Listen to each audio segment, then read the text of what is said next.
Coming up on this episode of Roots from LNER. I think it was like a FIFA party. I don't even really know what it was, but Jill told the security that Maisie and I were ex-Lionesses. They were like, oh, so sorry, please come in. We were like, no problem. Honestly, it's not totally fine. People never recognise us. Oh, I really want to go to Reykjavik. But do you want to see the Northern Lights as well? Yeah. I did some shows in Norway with Alan Carr, and they were like, oh, you might see the Northern Lights. And then we sort of tried to find them, and we were just driving around in the dark. When you go up to the festival, it is just full of comics. It's Clown Town on the train. Nish Kumar and Ed Gamble and Josh, and It's just like hilarious. The whole No, not carriage really. is funny. Welcome to Roots from LNER, now BLT or G&T. With food and drink delivered to your seat, it's freedom all the way with LNER. Well, hello there. Now, today on the show, I am joined by an award-winning comedian, a Sunday Times bestseller, a podcaster and presenter. It's Suzi Ruffell. Hello there. hello. Welcome to Roots from LNER. Thank you. Thanks for having me. That's right. We've got it all set up. So we've got your snacks Yes, right please. here. We're on the train to Edinburgh. Yes, Which great. we will get around to in a Yes. little bit. Is there anything else we need to make this journey more comfortable for you? No, I feel all right now. I mean, if I might have a cup of tea on the train, but I would always wait until about halfway through. Okay, fine. Well, we'll deliver that halfway through. You really don't have to. We'll sort that out for you. The thing is, as well, I mean, with what you do, I presume you must have like a rider. You know, you must have a list of demands. My rider is tea and a banana. That's so rock and roll. I know. I'm pretty crazy. It's really boring, isn't I it? mean, I've interviewed people in the past. They've been asking for like water room temperature only, or no sparkling water, or champagne. Yeah. I'm very basic. Yeah, a cup of tea, and I'm very happy to make it myself. I just need a kettle. Yeah, perfect. Okay, well, That's all I need. Low maintenance, Yes. easy guest. This Yes. is what we love. Ah. There's so much we can chat about because, I mean, obviously we're here, the Roots with LNER, and trains are not something that are new to you in any way, shape or form. In fact, most of your Instagram content seems to be on a train. I do a lot of train content. Yeah, I really like trains. Not quite as much as some of the people that might stand on platforms Do you and write down photograph numbers. them? No, but I do kind of love train travel. I love going through the country. I like the fact that you feel sort of somehow disconnected. I often feel like I don't like people like taking calls on trains. I can't bear people. Sometimes people have meetings on trains now. Absolutely. I mean, obviously, if you're with someone, you can talk to them. But I mean, when there's like a screen and they've got headphones in, but you're just hearing like, oh, the project's not actually meeting targets at the moment, so we need. I couldn't care less. I like it because I can sort of disconnect from the world. No one can get hold of me for a bit. I don't feel like there's any kind of pressure on me. I've just got to sit there and do that one thing, which is just get to the next location. And yeah, I love train travel for that. Do you ever travel with other people? Because I'm saying that, when you are having a conversation with someone on a packed train, it feels like you're on a phone call, doesn't it? And you try to talk, just low down so people can't listen in. Yeah, absolutely. It's absolutely, especially if you're with another stand-up and you're talking about work. You're like, oh God. Talking about other people. Not other people. Is that what you're saying? But no, I like travelling with other people. And that's a great thing that you get to do. Like we were talking before we started recording about the podcasts that I do. And that's a really lovely thing because stand-up is such a solitary experience. You do so much, everything is by yourself. And so that's the lovely thing about doing podcasts. I do one with Tom Allen and one with Maisie Adam. It's a really nice way to have that sort of connection with someone. And so when we tour those shows, we'll travel around together. On Thursday, Tom and I are going up to Salford to do a Like-Minded Friends at Christmas show. And we'll train together and get our little snacks.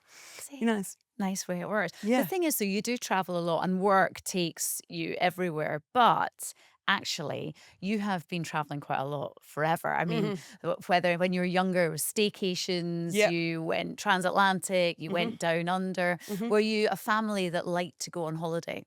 Oh, I mean, when we could afford to, definitely. My dad's less interested in holidays. My dad would go for about 3 days and then be like, I want to get home. Whereas mum quite likes a holiday. But yeah, I think it's very lucky, isn't it, that to be able to say that we did go away. We went abroad sometimes and then went to sort of holiday camps and things like that. Stayed in chalets, and that was always really fun because there would be loads of us. There'd be lots of my cousins, my aunties, my uncles, and it would be like a real jolly for the adults.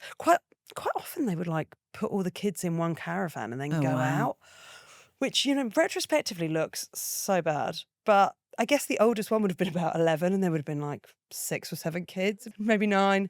And like the eldest might have been an 11 or 12-year-old and we'd all just be shoved in a caravan so that the parents could go drinking. I mean, it's not dated great, but I think everyone else was doing it. I don't feel like I was being left to fend for myself. I think that's just people were a bit more laissez-faire in the 90s. But how cool when you're younger, just staying in like a caravan or Yeah. whatever with all your cousins. Oh, it was great. I loved it. It was brilliant. Absolutely brilliant. I loved it. Did you do a lot of different staycations or holidays in the UK? Yeah, we would I think we went like down to Devon and we did some stuff that wasn't that far from us. I'm from Portsmouth and we do some stuff on the coast not far from there. But I do like travelling around England. I mean, it's something that I've ended up doing for my job as well. It is nice to see the little pockets of places that you weren't aware of. And there's like so many interesting historic places or, beautiful architecture that you can see. So not necessarily that mum and dad were looking for that, but that's what I enjoy now. You see, you live by the coast. I would have do. been, I was jealous. I'm still jealous of anyone who lived by the coast when they're younger, because I always wanted to be by the seaside. But then you had people that lived on the coast who were like, whoa, you live in a city or on the countryside. Whoa. Yeah, well, I think Brighton sort of does both things. I sort of think it's like Diet London. It's got its own culture, don't get me wrong. It's not that it's trying to be London, but it's got like a real vibe and it's got a real energy and there's great sort of venues for music. There's great comedy venues. There's it's like a fun place to be, great shops, great food. And so that's the great thing about Brighton is I don't feel like I'm too remote. I feel like I love the idea of living in the countryside, but I feel like I'd be there for a few months and then be like, oh, I'm not sure if I'm meant for this life. I think I might need to be somewhere that's a bit more busy. Yeah, it can be somewhere where there's more people. Exactly. And am I right in saying you did Disney when you were younger as well? I did, yeah, I was very Which lucky. one did you do? We went to America, again with some of my cousins. To the Florida one? Yeah. Gosh, it sounds like you did great holidays with your family. Yeah, I was very lucky, very, very lucky. And yeah, well, actually, it's funny. My dad, he bought and sold lorries. That was his job. And he met this guy who he was selling a lorry to, and they got chatting and they got on really well. And then my dad said to him, oh, we're going to Disneyland in a few weeks. Why don't you and your family come with us? And my mum was like, why have you invited someone on our holiday? But luckily we all got on. But so I would go with family, friends or my cousins and we would go away. But yeah, Disneyland was amazing. I'd like to take my daughter there now. Oh, it's just magical to see a little kid's face light up when they see Mickey or Minnie or Cinderella. And you do it as well. Yeah, of course. I'd be well excited. I found as an adult, I was filming there and I found myself waving at Snow White. And I'm like, what am I doing? It's just something you get caught up in the magic of it. And that's it. Totally. It is a great place. And then Australia, that's a long flight. Yeah, so that's a really long way. So my mum's sister emigrated not long before I was born. So it'd just be the flights that we'd have to pay for and nothing else. We'd stay with my auntie when we got there. But it was obviously really important to my mum that she still saw her sister, and my auntie Sue would come home occasionally, and then we went out there a couple of times, which was amazing. Just sort of living in. I mean, it wasn't really like a we didn't do any touristy stuff. We went to the mall. Or we just hung out in my auntie's back garden. Whereabouts was she in Australia? Sydney. Oh, wow. Yeah, it's beautiful, beautiful. But yeah, it meant that I got to see koalas and kangaroos and stuff and the Sydney Harbour Bridge. And it's a great place. I think now it's so easy to stay in touch with relatives who live the other side of the world with, WhatsApp and FaceTime and all of that. But then years ago, that wasn't really an option. You literally would have to go and make an effort to see them. Otherwise, your phone bill was just massive. Yeah, absolutely. And I remember, my nan used to have these airmail letters that you'd fold up and send to my Auntie Sue, and they'd send each other a letter a week. Oh, wow. Yeah.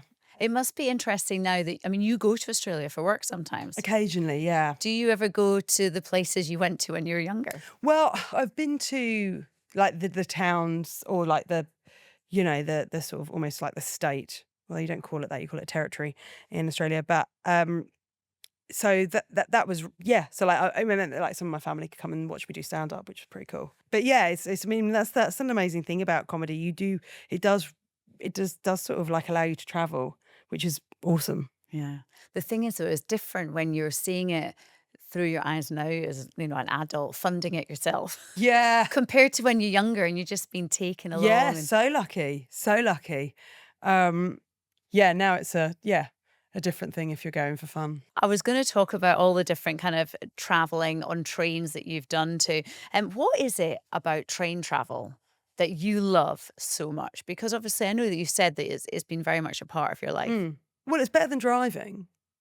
I mean, it's definitely better than driving, especially as a comic. You spend so much time on the road, you'll just get everywhere so much quicker. I get quite a lot of work done on the train. I wrote quite a lot of my book on trains around the country. I got like a little thing that you put in front of your laptop so people can't see. It like makes it look like the screen's black all the time. And yeah, I wrote loads of my book. I suppose that's a window of opportunity that you may not get it's great. elsewhere. It's great. And I also put in almost like ear defenders so that the sound gets really deadened. Oh, I'd be worried I'd miss my stop. Oh, no, I think I'm quite alert, but it means that I just can go like... Yeah. I mean, if I was really worried, I'd put an alarm on my phone about 10 minutes before I meant to arrive.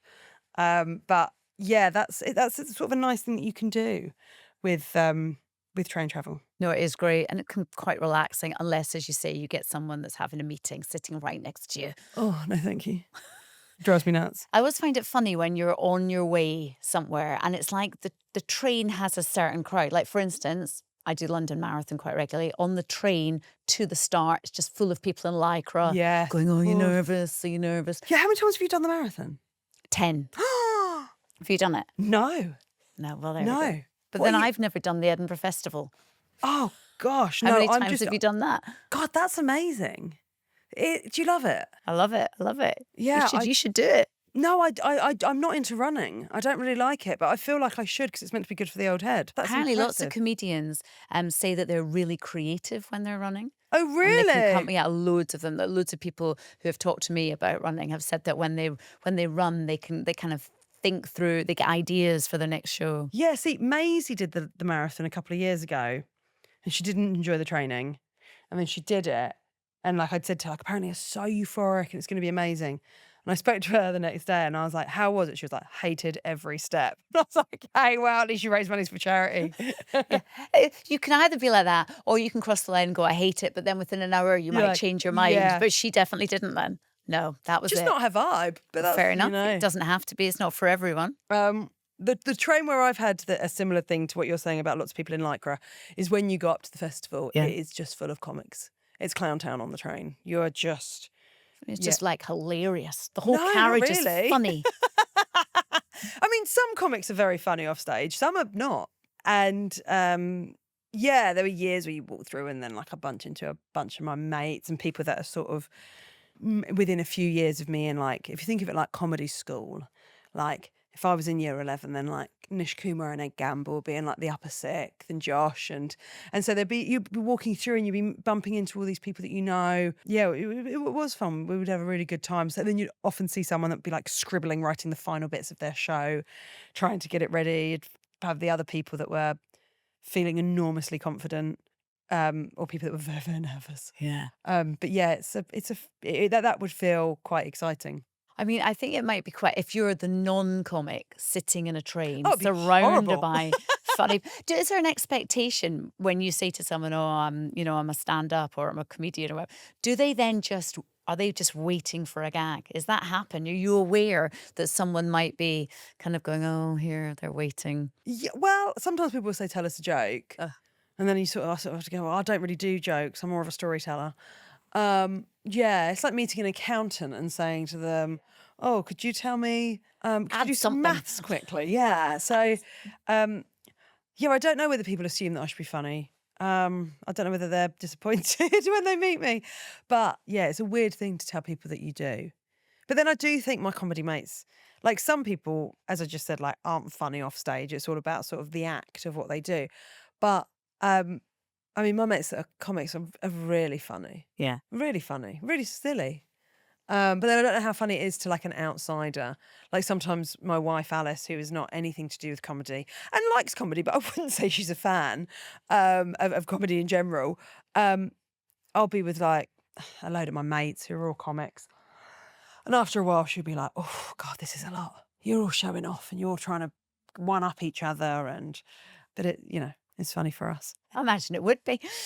On this train journey, we are off to Edinburgh. Now, Sure. why have you chosen Edinburgh? Well, I've just spent a lot of time there over the years. I've spent a lot of time at the festival and, travelling up there for shows. So it seemed like the obvious, especially when it's LNER, it's the obvious train journey because I've just done it so many times. What was it like for you at Edinburgh Festival? I would say a mixed bag. Okay. A mixed When were you bag. there first? What was the first year you did a show there? I did a mixed bill there in 2011. How terrified were you? The mixed bill, not at all. I only had to do really? 15 minutes a day. And I'd already been doing stand-up for 18 months or 2 years. So it was really fun. There was no pressure on me. I just had to get up and do some routines, and I was on with, some other stand-ups who were sort of still my mates. And so that was really fun. But then when you go up and do solo shows, that can be harder.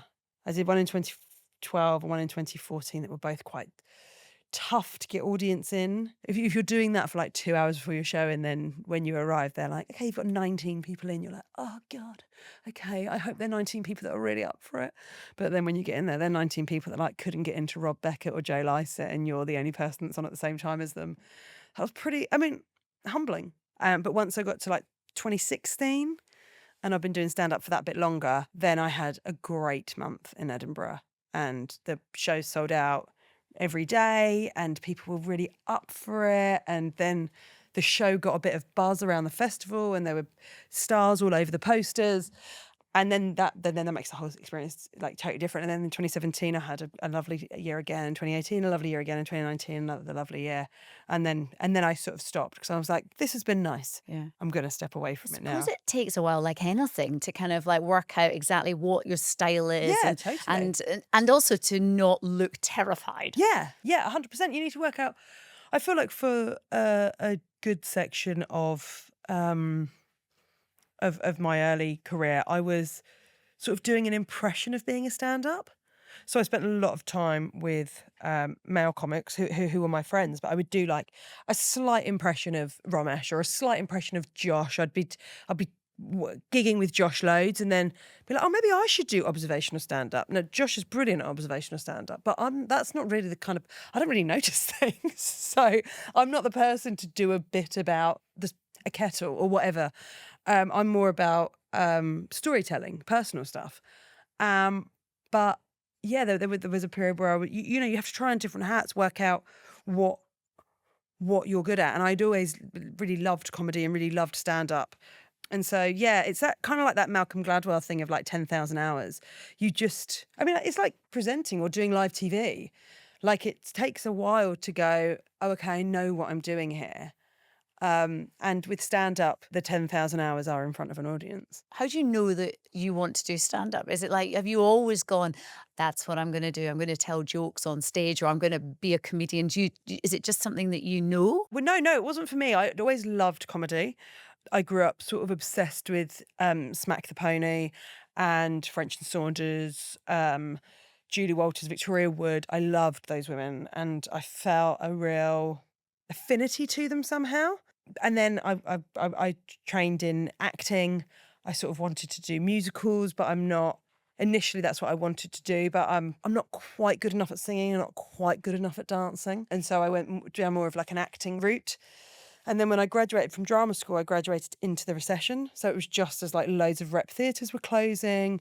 It was really hard to get an agent. And so I left drama school after 3 years of training with no agent, working full-time in a pub. And that was actually all right. I got on with the people. We had quite a laugh in that pub. But one of my friends said to me, why don't you have a go at stand-up? And I thought to myself, I'll have a go at stand-up until an acting job comes along. And that was 15 years ago. From the first time I did it, I thought, I'm not going to try and get an acting agent anymore. No, I want a stand-up agent. And also there's an autonomy to stand-up in that, if you're an actor, you're always waiting for someone to call you, to give you a job. Whereas with comedy, you can go, well, I'm going to do this for a bit. And all you need to do is just ring up open mic nights and say, can I get on? And so, yeah, you do that until you've got 20 minutes where you can do it in a club. But I love it. I've always really loved stand-up. I went to see Lee Evans when I was about 14 and loved him. I've always, really, really, really loved stand-up. And so it was a thrill Yeah. becoming part of that world. I mean, you do travel around quite. I mean, we've talked about that. You travel loads with it. What is it more exciting doing these small, intimate gigs, or is it, I mean, is it just brilliant doing these huge events with where you can't even see the people? They're all great in different ways. You know, you can find something to enjoy in most gigs. Um, you know, when I'll do really small venues when I'm working up a new tour, so it would be, 60 seats. And then that feels really intimate and it's really nice. And then now I'm out on tour and the venues are 400 or 500s and that feels lovely. And then when I've been on, you know, that I've done the Palladium or the Royal Albert Hall or the Hammersmith Apollo a couple of times, and then that's a different thing. That feels like more of like an occasion. Yeah, it's amazing when people have just come out for you. Well, there are plenty more times to come and see you because Very 7th good. of February, you've got you're off again. You're in Winchester that night, and then you're on tour. There's loads of dates all the way to June. I will pick up. There aren't many Scotland dates. Oh, in they've there. not been released yet. Oh, good, because I was like, hang on a minute. Do you know what it She's is? done England. She's got Wales. Yeah, no, I tell you what it is that the venues that we're trying to book in Edinburgh and Glasgow, we can't. Everyone wants to go there. Right. So people will say to me, like on Instagram, well, "You're not going to Scotland." And you go, I'm trying really hard to get a date in, but there's only the X amount of venues, Yeah. and all the comics are going to them, so I can't find a date that I can do. But we are finding Scottish dates. Don't Good. worry. I'm pleased. I just wanted to meet. I wanted But to. Scotland's a great place to play as well. Like it's a really good venue for comedy. There's such a history of storytelling. People are bang up for it. They get it. It's a great place to gig. Yeah. So I always want to go there. I Yeah. always want to go there. It is amazing what you do. I mean, when you're working out, so like with the tour, do you kind of work out what like a story is for your show, or how do you come up with your content? So all of mine is storytelling. So it would be stuff that has happened to me. It would be stuff. There might be a story that I've remembered from like my childhood that then links to something that's going through my life now. So that sort of works. You name your show before you write it because you have to book the venue so far in advance. So I decided to call it The Juggle because that's what I feel like I'm constantly doing: parenting, life, work, being a partner, being a mum, being a daughter, trying to just do all the things. I always feel like I'm juggling many things. And then I started writing the show, and then like something will happen. I think because all my stuff is really sort of created from like truth and a genuine moment. And the show is about wanting to be who my daughter thinks I am. She has the highest opinion of me ever. And I know it won't last forever. I mean, you were saying earlier, you've got a teenager. I doubt when my daughter's a teenager, she'll still think I'm really cool. Mine's at this stage where she just rolls her eyes, Yeah, and right? I'm like, oh, Well, that's a shame. sorry that I disappoint you. But I haven't got that yet. She's Yeah. very... Oh, you're still amazing. Yeah, she thinks I'm really cool and she loves hanging out with me. And she has all these lovely things to say about me, that I'm brave and that I'm clever and that I'm really good at all these things.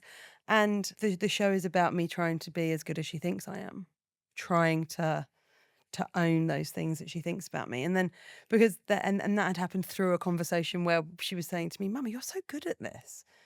And I thought, God, I wish I had the confidence in myself that she has in me. Yeah. And then I just started writing about it and working out, what an interesting way to tell that story would be and how.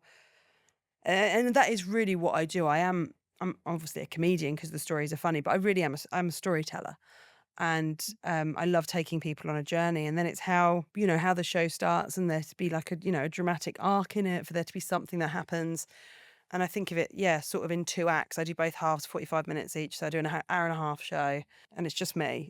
And so it needs to be something to keep people in, Yeah. because that's a long time to watch just one person. Yeah. I mean, it's lovely as well that you say that. I mean, now that you're a mum as well, and to be able to kind of focus something like that on your daughter, it must be like you've written a book. It must be like when you write a book and you get to kind of like put someone at the start who I'm Yeah. like, Yeah. it's kind of like you're doing it in their honor. But then it must also be lovely to go and travel with your daughter too. Yeah, it's really nice. She's sort of come away with me a handful of times on the road.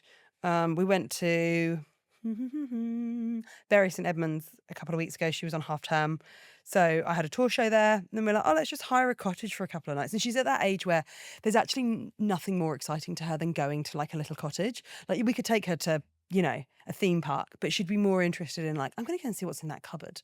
You know, it's just, and so we went and stayed in this really nice little cottage, took the dog, all of us went. It was really fun. And then they came to the show and she watched the sound check and, you know, you're talking to the tech people and sort of going, oh, can we make these lights purple or make these? And that's sort of magic to her that someone can just go, yep, that's done, or program that, or can you put in a blackout or whatever else. Yeah, it's nice to be able to share that with her. She doesn't really get it, of course, because she's 5, but she thinks she'll say to me like, oh, just talking. And I say, yeah. She'll be like, oh, I think shows are better when they have songs and dances in. I'm like, well, I'm sorry.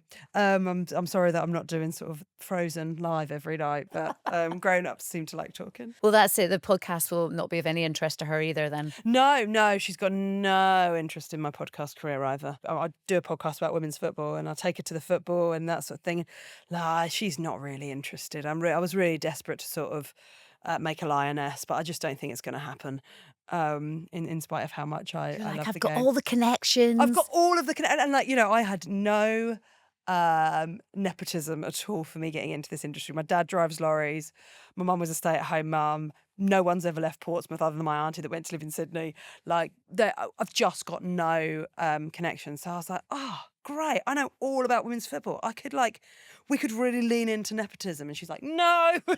So Which is probably good. so disappointing. You're like, come on. Although I'm not sure an athlete can ever really get there from nepotism. Do you know, it's nice you can present the opportunities and then it's up to them to kind Yeah. of really focus on it from that point onwards.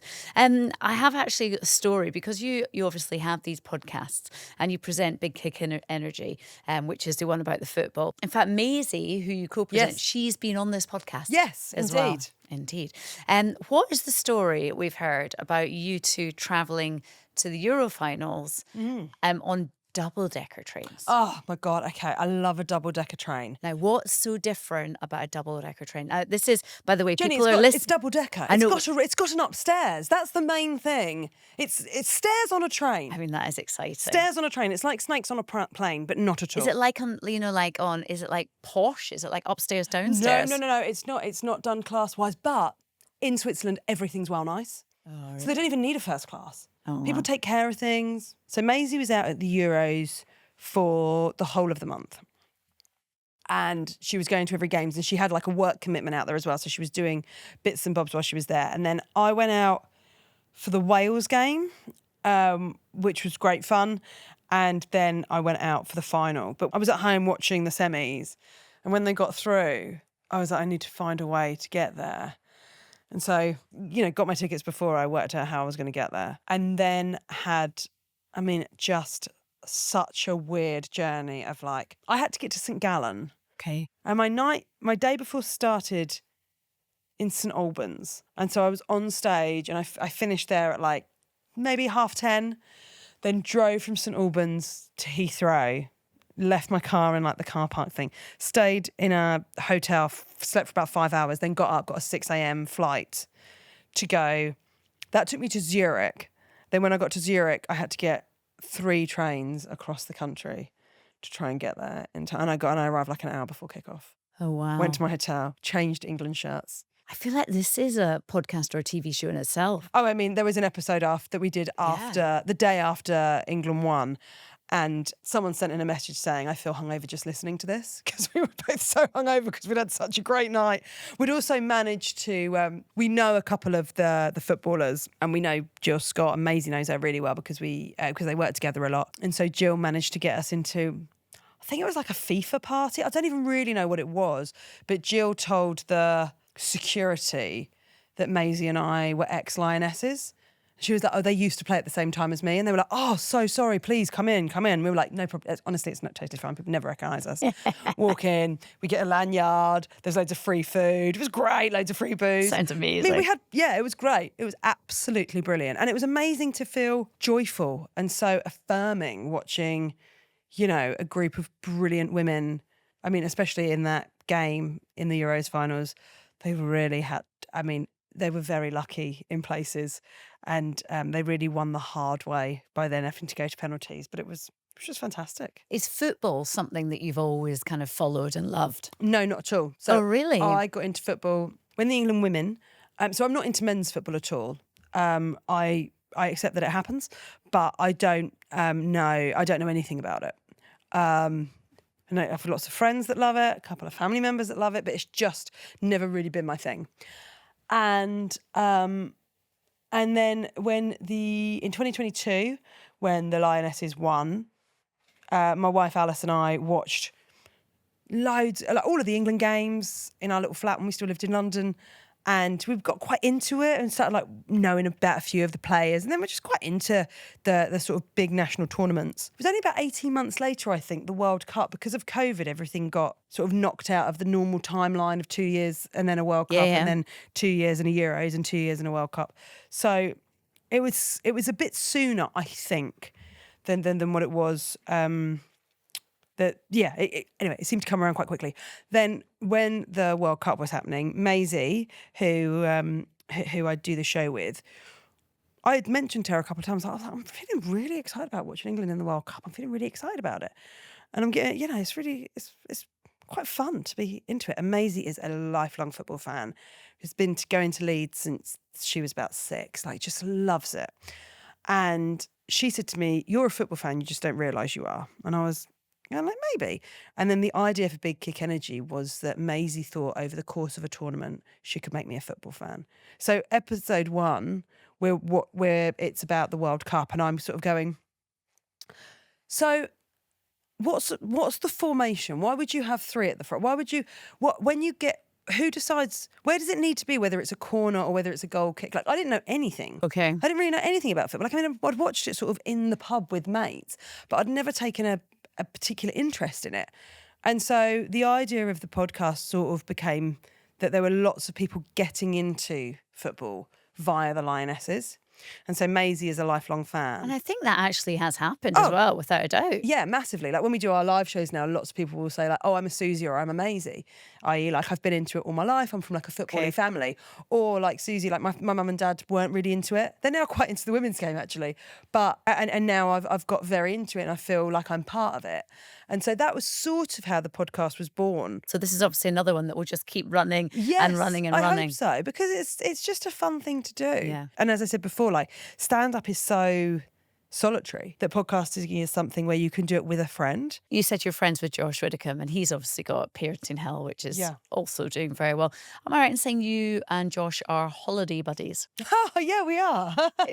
He's one of my best friends. Right. And so we've been to Ibiza together twice, and then we've been to Italy together. I mean, those are different holidays. They're very Italy different. and Ibiza. Yeah, they're very different. Is one with the family and the kids, the other one not? Ibiza predates the kids. Okay. And then Italy was actually for his wedding. Oh, So wow. lots of us went, which was really fun. Yeah. Very low key, I imagine. Yeah. Quiet very. little weekend away. Sounds amazing. Where else have you got on your travel hit list? Oh, I really want to go to Reykjavik. What, in winter? Yeah. Do you want to see the Northern Lights as well? Yeah. I did some shows in Norway with Alan Carr, and we tried, and they were like, oh, you might see the Northern Lights. And then we sort of tried to find them, and we were just driving around in the dark. But that's the thing, apparently, though, you can be one side of the mountain and people the other side will be like, they're this side, and you have to try and get there, by which time there might be a cloud or whatever. Yeah, so I'd love to go there. There's loads of places that I'd love to see. I went to New Zealand once. I'd love to go back to New Zealand. Such a cool place. I'd really like to travel around the Highlands in Scotland. Oh, nice. Yeah, really nice. I'd love to go on one of those trains. Have you ever seen those? The ones that cost a fortune, the Bellman ones. Have you seen those? Yes. Or the love Royal those. Scotsman. Oh, I'd love to go on the Royal Scotsman. I got on a train the other day that was going from Liverpool, and it was called the Royal Scotsman. And I was like, that's absolutely brilliant. What was it like inside? Was it as luxurious? Absolutely not. No disrespect to any Scousman listening. But this train in particular was not. There was no top chef cooking you dinner and so on board. Oh my God, I would absolutely love to do that. Because I've done the sleeper train loads, and I love the sleeper train. Oh my gosh. I think the sleeper train's wicked. Getting in your little bed. And so efficient. Like, it just gets you can work at night, travel down, be ready for work in the morning. I love it. Did you share? When I did it once years ago, I had to share a room with like a random. Oh, no, I and that was couldn't do so that. weird. I And couldn't do that. I was kind of on the top bunk going, "What's she doing on the bottom Yeah. bunk?"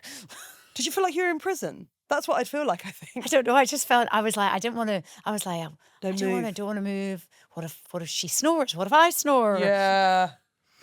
It's no, I've only ever done it with mates. I did that a couple of times coming home from the Edinburgh Festival. I'd like finish my show, go straight to the train station for midnight, get on the train. Bye-bye. I mean, there are some seriously nice train journeys you can do as Yeah. well, but also overseas in Europe as Oh, well. Have you seen that one that goes through like the snow in Canada? Oh wow! I think my algorithm is quite trainy. Because they'll be like, would you like to do this holiday? And I'm like, yeah, I would like to do this holiday. It's like, oh, it costs $100,000. Oh, I'm probably not going to do that holiday then. But it looks lovely. But yeah, I'd love to do all that. All those really fancy trains where you have dinner on it. Yeah. And oh, yeah, I'd love all that. Penny Love it. Lancaster was on here and she said how Rod had surprised her with a Paris to Positano amazing Orient Express style train journey. Yeah, I love all that. Love the Eurostar. Oh, love the Eurostar. Been to Paris a couple of times and It's so easy. it's so easy. Also went to Amsterdam on the Eurostar. So cool. Yeah. So chic. Love it. Suzi, thank you so much for joining us Thank on you. the train to Edinburgh today. This has been Roots from LNER. And if you want to get tickets to see Suzi on the second leg of her The Juggle Tour, head to suziruffell.com. And also, if you like what you heard today, why not rate and review us wherever you get your podcasts? Make sure you give us a follow too. Also, look out for Suzi's Quiet Coach episode, which will drop next week, and we'll hear all about her travelling snacks, tracks and hacks, and which places have inspired and changed her. Look forward to seeing you then. Clear your inbox or think outside the box. On LNER, it's freedom all the way. Roots from LNER is a Distorted production.